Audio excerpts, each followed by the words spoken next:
Hola, ¿qué tal? Bienvenidos a un nuevo episodio de Long Play Cast. Somos Paco Triviño y Laura Chapa. Hola, hola, ¿cómo están? Excelente. Y pues bueno, en el segundo episodio del año, ¿verdad? Estaremos hablando de El niño y la garza, o Kimitachi wa do Ikiruka. Probablemente lo pronuncié mal, pero es la nueva película de Hayao Miyazaki, ¿verdad? Del estudio Ghibli. Por ahí hablamos del viaje de Chihiro, si les interesa también ver ese episodio. Y pues bueno, por ahí si ya vieron la película, llegaron los comentarios, ¿no? Si ya la vieron, ¿qué opinan? Hay gente que le gusta rankearlas, ¿no? Respecto a otras películas de Ghibli o Miyazaki. Todo eso muy, muy interesante y muy válido.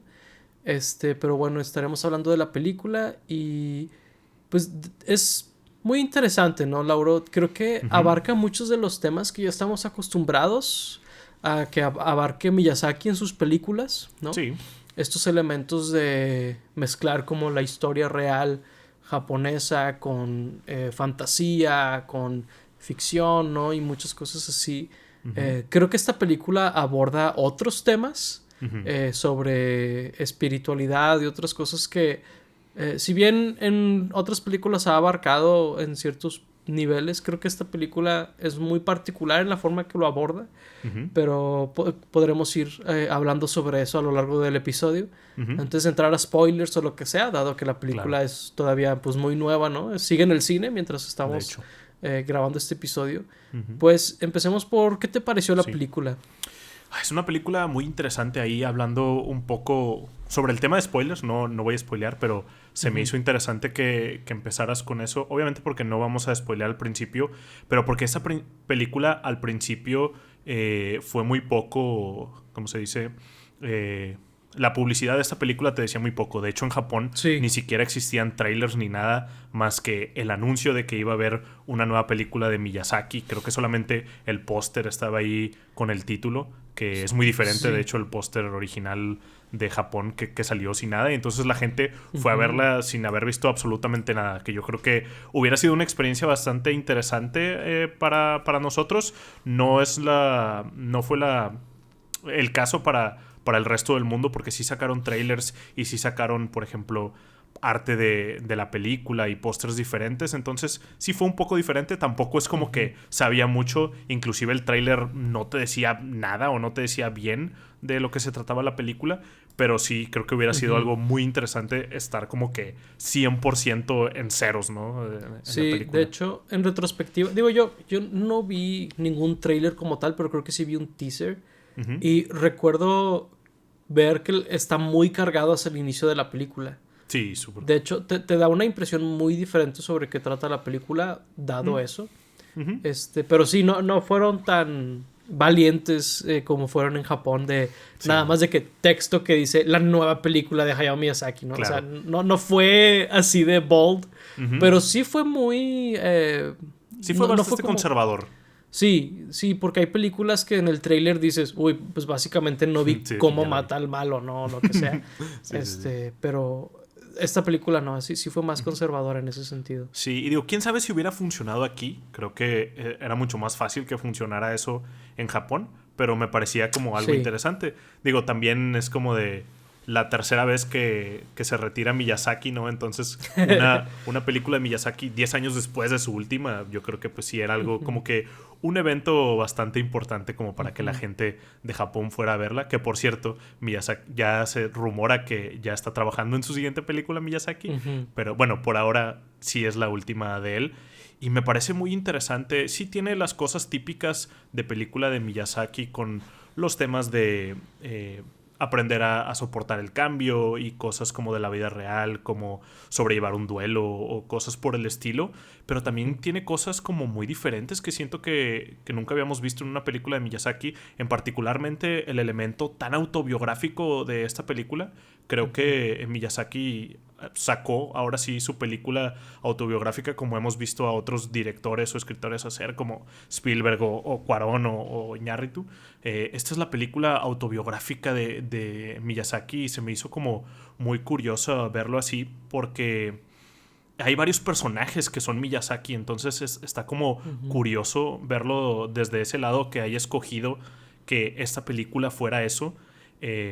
lo que podría ser su última película, porque honestamente quién sabe si logra hacer la siguiente que está haciendo. Sí.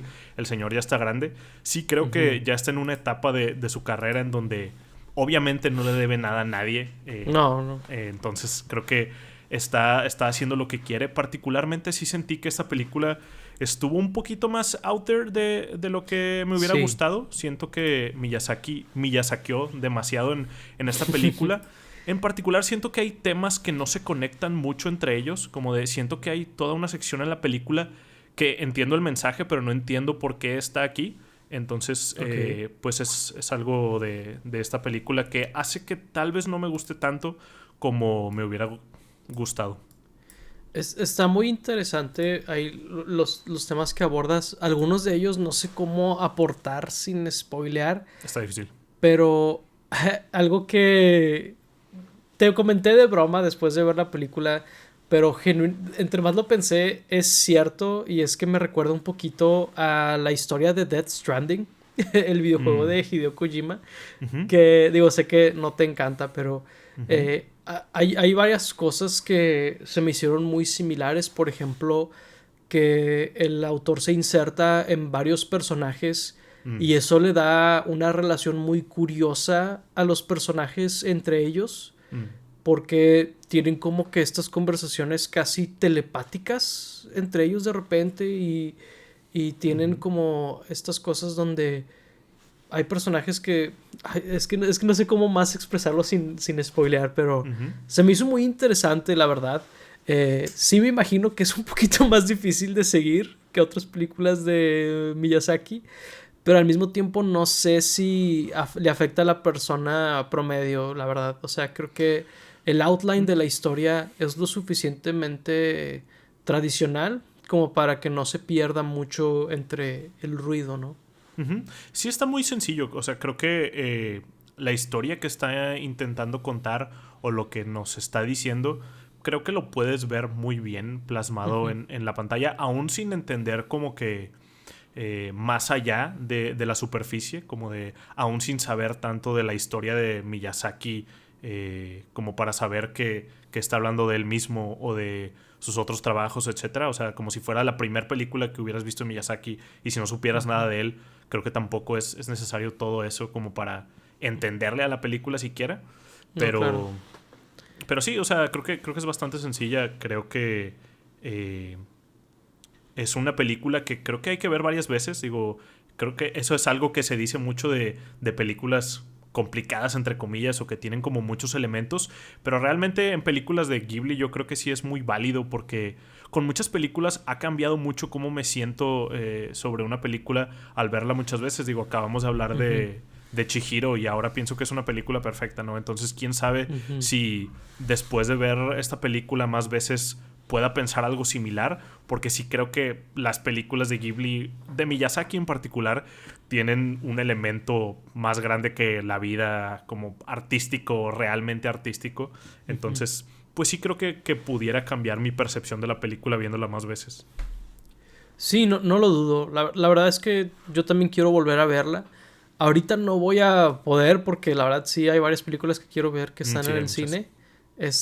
Pero sí me interesa volver a verla posteriormente para absorber elementos que estoy seguro no terminé de absorber, no terminé de apreciar, ¿verdad? Sí. Comparto completamente esa parte que dices y la verdad es que sí la recomiendo mucho. La verdad sí creo que es de las mejores películas que salieron el 2023, ¿no? Sí se me hace muy muy padre y creo que es de esas películas que siento tienen un poquito más de como de meat, ¿no? Que la mayoría de las películas que hemos visto este año. Sí, definitivamente tiene más como mérito que otras películas, en especial porque al menos en México no han llegado muchas como de las películas especiales que habían salido por un tema ahí de que tenían miedo de que no las fueran a ver, lo cual entiendo.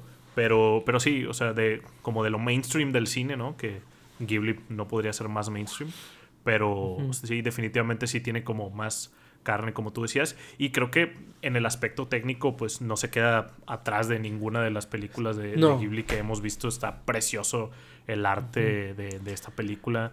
No por nada, creo que es la película más cara que han hecho el estudio y tardaron como más de 6 años en hacerla y cosas así. O sea, la película está preciosa, la música de Joe Hisashi muy bonita también. O sea, en aspectos técnicos creo que es maravillosa.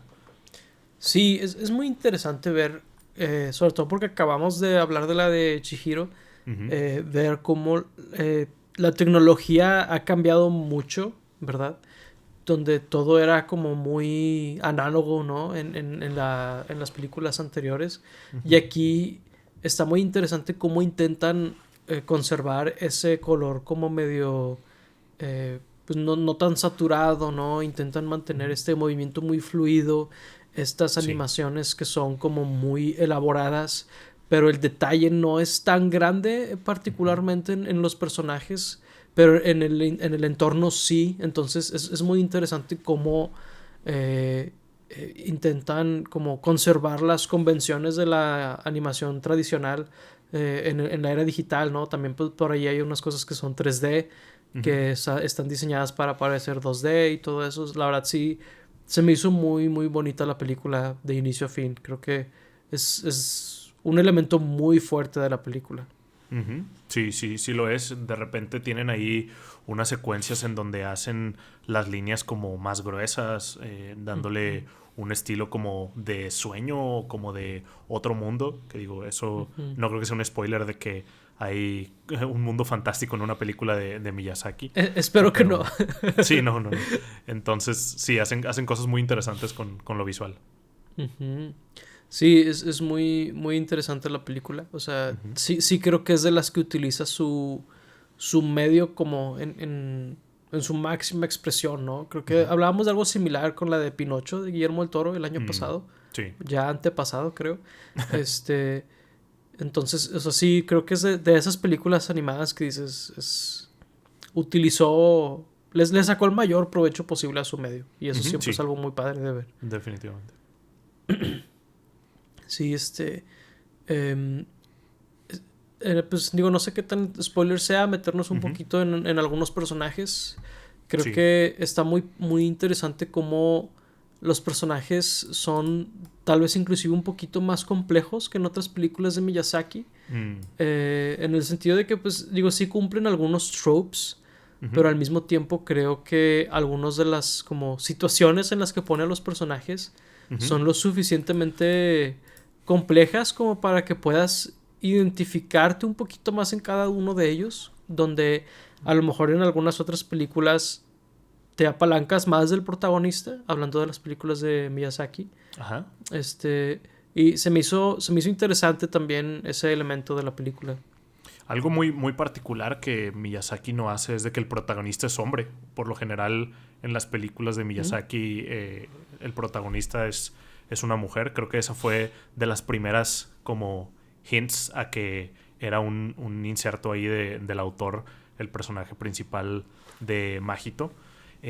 A mí se me hizo un poco más difícil como relacionarme con los personajes, más que nada porque siento que toca temas un poquito más, pues no tan generales, como que siento que en otras películas habla sobre cosas más generales de la vida o cosas que le pasarían a cualquiera, entre comillas, y aquí siento que son cosas un poquito más particulares que mientras sí me puedo identificar con una que otra cosa, a lo mejor haciendo la conexión sí siento que era un poco más pesado, porque siento que los personajes pasan por cosas más pesadas que yo no necesariamente he pasado y puedo empatizar, pero tal vez no me puedo ver en esos personajes. Y de hecho el personaje principal se me hace algo difícil de seguir. Digo, no me desagrada, creo que es un reto muy interesante porque el personaje principal de esta película, Mahito, es muy serio, es como obligado a madurar muy rápido por circunstancias que le pasan en la vida y se vuelve alguien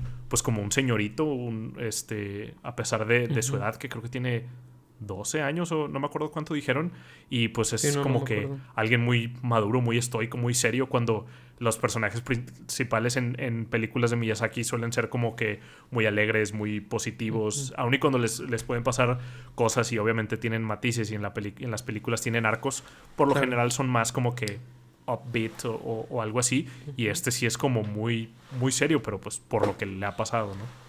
Sí, fíjate que está muy interesante que digas eso porque mi experiencia sí fue muy diferente con la Mm, película. Yo sí me siento que me identifiqué un poquito más con este protagonista que con algunos otros tal vez de películas de Miyazaki.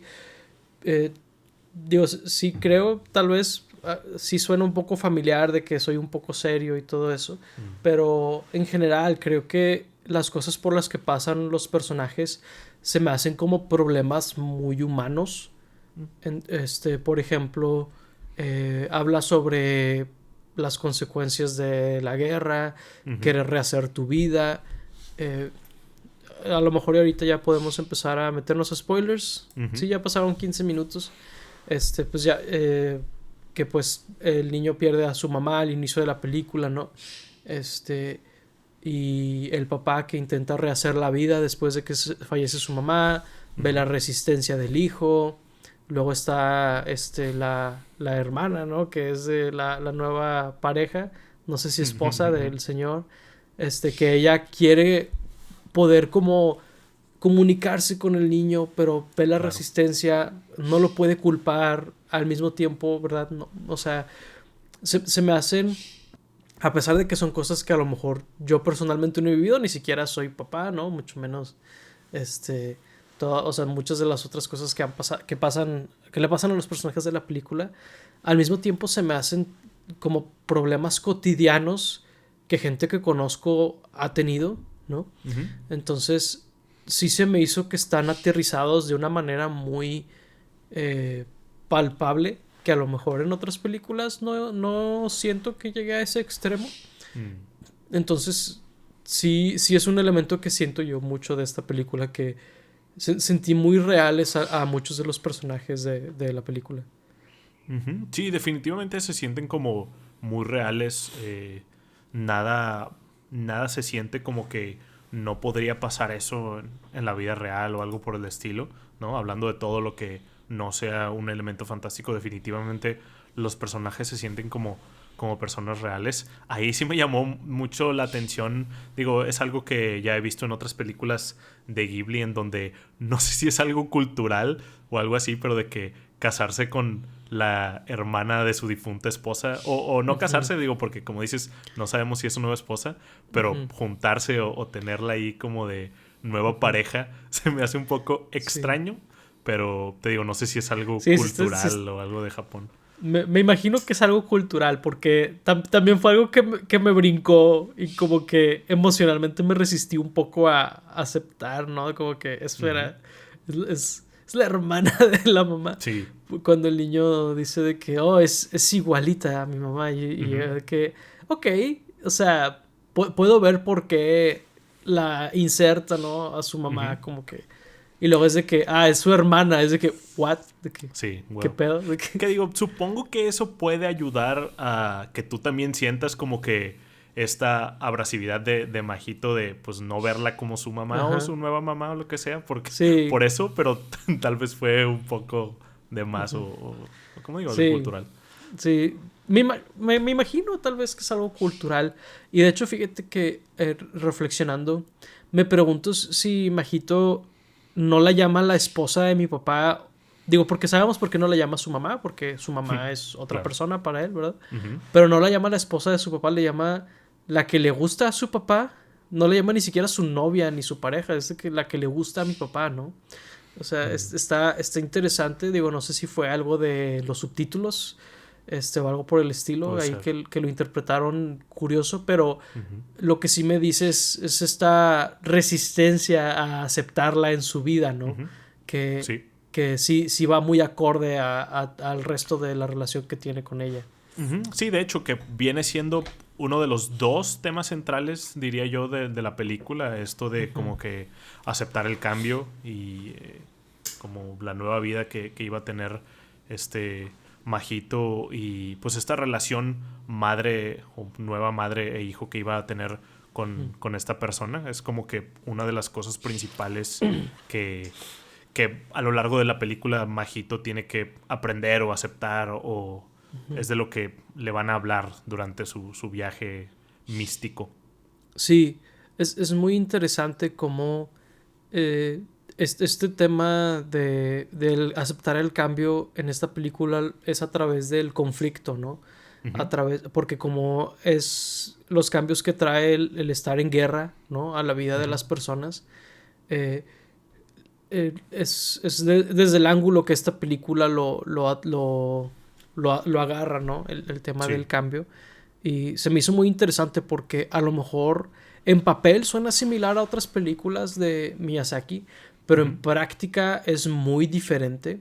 Sí. Por ejemplo, se me hace que emocionalmente es una película un poquito más pesada, más gris que otras de Miyazaki. Al menos creo que desde la superficie se puede apreciar eso. Uh-huh. Porque no está queriendo una niña aceptar que se mudó de pueblo, ¿no? Y que va a estar en otra escuela. Es aceptar algo mucho más pesado, ¿no? O sea, en varios sentidos. Pues tu aldea estaba en llamas y por eso te mudaste y tu mamá Uh-huh. murió. Y es como... O sea, sí es una película mucho más pesada en varios sentidos, ¿no? Uh-huh. Sí, yo creo que sí. O sea, el que por lo general hace ese tipo de historia o toca esos temas es Isao, el otro director ahí de Estudio Ghibli. Entonces Ujú, sí, no es algo que Miyazaki toque tanto, aun y cuando sí ves todos esos temas, como ujú, que no es en lo que más se concentra o no lo pone pues tan gris como dices tú. ujú, Entonces, pues sí es interesante verlo y sí es como pues más pesado verlo para este personaje. Y, ujú. y sí lo ves ahí. Sí, y pues ahorita mencioné un poquito sobre cómo eh, aterrizaba el tema del cambio a través del conflicto o a Ujú, causa del conflicto. Y se me hizo muy interesante cómo utilizó el mundo de imaginación en esta película. No me acuerdo ujú, cómo se llama ahorita, se me escapa, pero ujú. es este mundo que es un mirror funhouse, ¿no? Del mundo real que vemos mucho en las películas de Miyazaki. Y en esta película lo utiliza para demostrar cómo o hacer alegorías a la guerra. Se me hizo interesante eso. O Ujú. sea, porque pues habla sobre como estos invasores y esta como eh, gente opresora, ¿no? Y la gente que tiene que como vivir alrededor de ellos y todo eso. Se me hizo interesante cómo utiliza ese mundo para hacer esa alegoría y luego también cómo utiliza a la garza y a... Creo que también son garzas los otros, ¿no?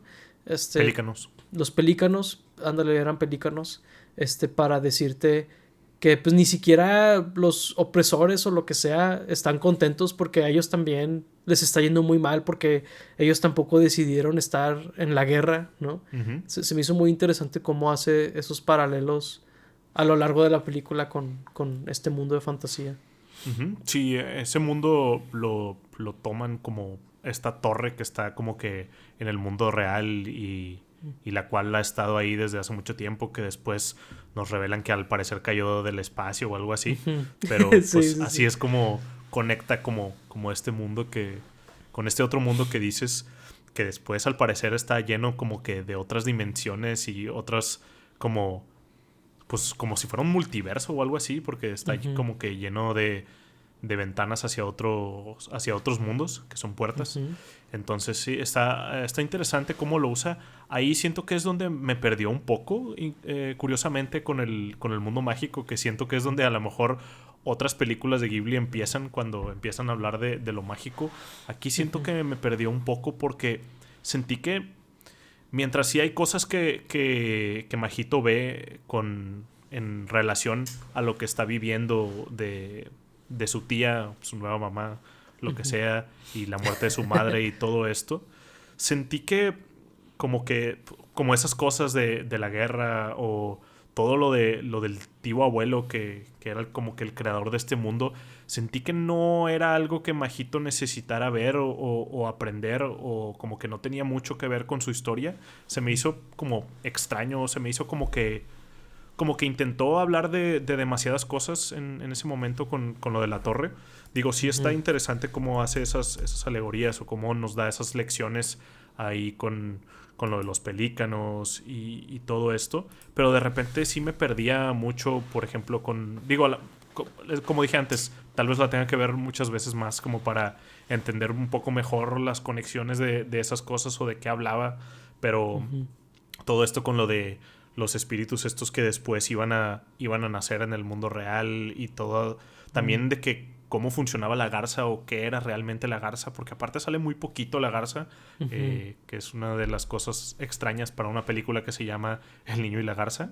Pero sí, sentí que había demasiado todo esto también de los mundos alternativos y de que había personajes que tenían diferentes edades ahí. No es que no lo entendiera, sino era como un ¿por qué me estás hablando de esto? O ¿por qué me estás mostrando esto? Sí, creo que la complejidad viene en justamente cómo se conecta todo, ¿verdad? Y creo que ahí es donde la similitud a Death Stranding es donde la sentí más. Porque es muy similar cómo utiliza ese videojuego. Es un videojuego, no sé si lo había mencionado antes, para explicar el mundo de los muertos o el mundo de los no vivos, porque son los que murieron y los que van a nacer, ¿no? Y cómo mezcla esos temas donde ve el estar vivo como una transición, y realmente ese otro mundo es otra forma de estar, porque estás antes y después, ¿no? De estar vivo.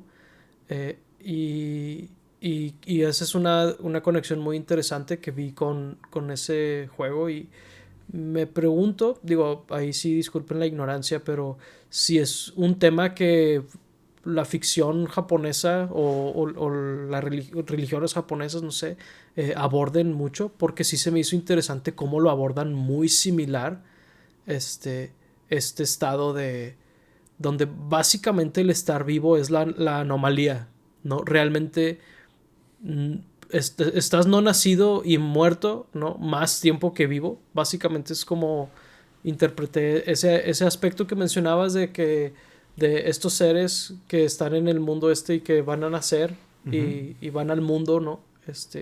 Y luego también porque hay personas que están muertas en el mundo real que están ahí, ¿no? Entonces se me hizo interesante ese aspecto de este mundo, cómo lo utilizó para hablar de esas cosas. Y luego también se me hizo muy interesante cómo hay personajes que tienen como estas relaciones donde soy tu tío y al mismo tiempo soy de que un reflejo tuyo, y al mismo tiempo, y es donde siento que entró un tema medio interesante ahí también. Pero digo, esa primera parte creo que es un poquito extraña, ¿no? Ya de digerir y de como pensar. Ahí no sé, ¿qué opinaste tú sobre eso? Sí, digo, las religiones japonesas sí tocan mucho todo este tema de cómo ven diferente el afterlife o el limbo, o cómo lo ven como un lugar igual a donde estamos, pero no es el mismo lugar. O sea, como de si fuera el mismo espacio, pero en otra dimensión. Pero no sé si sentí que este lugar era como eso. No se me hizo que fuera algo como relacionado con el afterlife o el before life o algo así. Se me hizo más como que una dimensión alterna, en particular por todos estos lugares que tenían como ventanas hacia otro mundo, y que eran como que las mismas personas pero otras versiones de ellas. Como de, siento que era más como un reflejo del mundo que quería crear y así. Sí está, o sea, lo del creador aún no me queda muy claro. Lo del tío abuelo, o sea, no entendí cuál era el punto de esto, más que Miyazaki hablar de él mismo y de que sí. cómo no, tal vez no deberíamos aferrarnos tanto a sus historias o a los mundos que él ha creado y deberíamos hacer nuestra propia versión o hacerlo como distinto o no hacerle caso a las cosas de generaciones pasadas y hacerlo como nosotros queramos, porque es algo que Miyazaki ha hablado mucho como en la vida real de cómo los jóvenes son el futuro, son como la esperanza del mundo. Entonces, se me hizo extraño como esa conexión de conectar eso con la historia de Majito y todo. Porque por otro lado se me hizo muy bonito esto de que estuviera ahí su mamá en versión de niña y que se conocieran ahí de otra manera, que ella tuviera poderes como de fuego cuando ella murió quemada al parecer en un accidente ahí de hospital, y como aún y por todo lo que vivieron y aún y cuando Majito le dice cuál va a ser su destino si regresa a donde debe regresar, que es como a su parte del mundo real, va a volver a morir, y ella como que acepta ese destino aún sabiendo lo que va a pasar. Eso se me hace como bonito, pero te digo, no entiendo muy bien qué tiene que ver todo eso lo del tío abuelo. Pues yo creo que justamente es donde él, el personaje principal Majito, es tanto el propio Miyazaki, o sea, él es su tío, si lo ves en el contexto de la película, pero al mismo tiempo es el hijo de Miyazaki y es como el próximo artista o lo que sea, y básicamente está como rechazando la noción de que él tiene que hacer las cosas de la manera en que le dice la gente que lo haga, ¿no? Porque ya hay alguien que lo hizo de esa manera. Y sí creo que tiene que ver con la historia que presenta la película, porque justamente mencionaste algo al inicio que era sobre que es un niño que ha madurado de una manera que no le tocaba todavía por la situación en la que le toca vivir, ¿no? De que si bien su papá sigue vivo, pues él es el hombre de la casa la mayoría del tiempo porque su papá está fuera, ¿no? Y pues le toca como reconstruir su vida de una manera complicada y no necesariamente tienen que ser las cosas como el resto de la gente le dice, ¿no? O sea, él básicamente es una alegoría para decirle que él tiene control sobre su propio destino. Entonces sí vi varias maneras en las que lo puedes relacionar con la historia del tío. Sobre todo pues cuando ves lo que pasa en la vida real. Y digo, puede ser el hijo de Miyazaki o puede ser cualquier otro artista que lo van a comparar con Miyazaki, ¿no? O sea, claro. Yo creo que es cierto en cualquier contexto. ¿Me estás diciendo que Miyazaki hizo toda una película para decirle a su hijo que deje de hacer películas porque es una basura? No necesariamente. Puede ser que le diga, no intentes hacerlas como yo. Claro. Porque eso sí es algo que mucha gente ha acusado. Si hiciera eso. ¿Mandé? No, que tal vez sería mejor que si hiciera eso. Sí, porque, o sea, creo que cualquier hijo de artista así, que muy famoso, que por ejemplo el hijo de un músico que intenta ser músico, claro, pues claro, siempre lo van a comparar con su papá, ¿no? Especialmente si toca un género similar, si intenta cantar similar, ¿no? O si intenta escribir similar, ¿no? Si fuera un escritor.